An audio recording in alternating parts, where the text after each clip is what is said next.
Huwag husgahan ang kapwa. Huwag ninyong husgahan ang iba, para hindi rin kayo husgahan ng Diyos.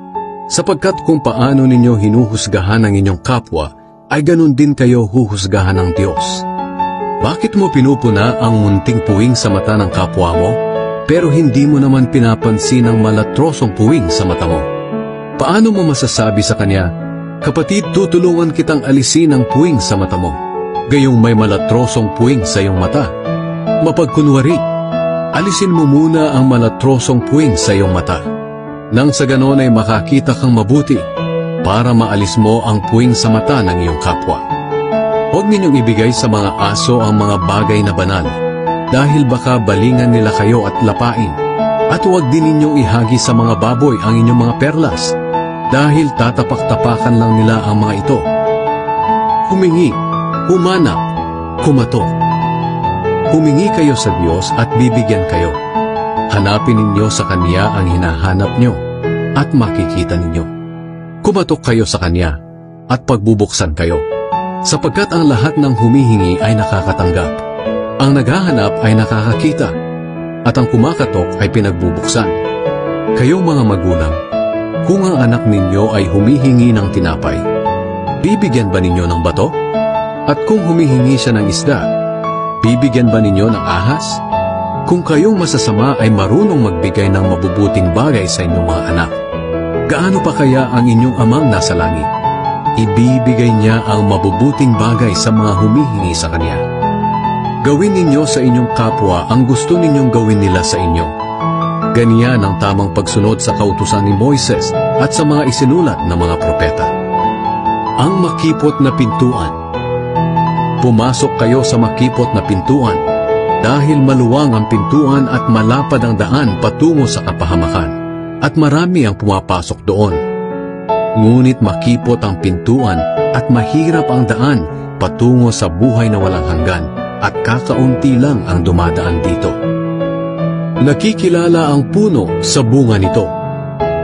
Mag-ingat kayo sa mga huwad na propeta. Lumalapit sila sa inyo na parang mga maamong tupa, pero ang totoo, tulad sila ng mga gutom na lobo. Makikilala ninyo sila sa kanilang mga gawa.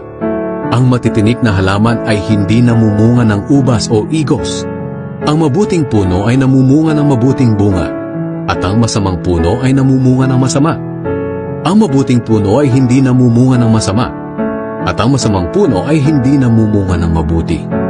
Ang lahat ng punong hindi namumunga ng mabuti ay pinuputol at itinatapon sa apoy. Kaya nga makikilala ninyo ang mga huwad na propeta sa kanilang mga gawa. Hindi kikilalanin ng Diyos ang mga gumagawa ng masama. Marami ang tumatawag sa akin ng Panginoon, pero hindi ito nangangahulugan na makakapasok sila sa kaharian ng langit. Ang mga tao lang na sumusunod sa kalooban ng aking Amang nasa langit ang mapapabilang sa kanyang kaharian. Marami ang magsasabi sa akin sa araw ng paghuhukom, Panginoon, hindi ba't sa ngalan niyo ay nagpahayag kami ng inyong salita? Nagpalayas ng masasamang espiritu at gumawa ng maraming himala? Ngunit sasabihin ko sa kanila, hindi ko kayo kilala. Lumayo kayo sa akin, kayong mga gumagawa ng masama. Ang dalawang uri ng taong nagtayo ng bahay. Kaya ang sinumang nakikinig at sumusunod sa aking mga sinasabi ay katulad ng isang matalinong lalaki na nagtayo ng kanyang bahay sa pundasyong bato. Nang umulan ng malakas at bumaha, at humampas ang malakas na hangin sa bahay, hindi ito nagiba dahil nakatayo ito sa matibay na pundasyon. Ngunit ang sinumang nakikinig sa aking mga salita, pero hindi naman ito sinusunod, ay parang taong hangal na nagtayo ng kanyang bahay sa buhangin. Nang umulan ng malakas at bumaha, at humampas ang malakas na hangin sa bahay, nagiba ito at lubusang nawasak. Ang autoridad ni Jesus. Pagkatapos ipangaral ni Jesus ang mga bagay na ito, namangha ang mga tao. Dahil nangaral siya ng may autoridad at hindi tulad ng kanilang mga tagapagturo ng kautusan.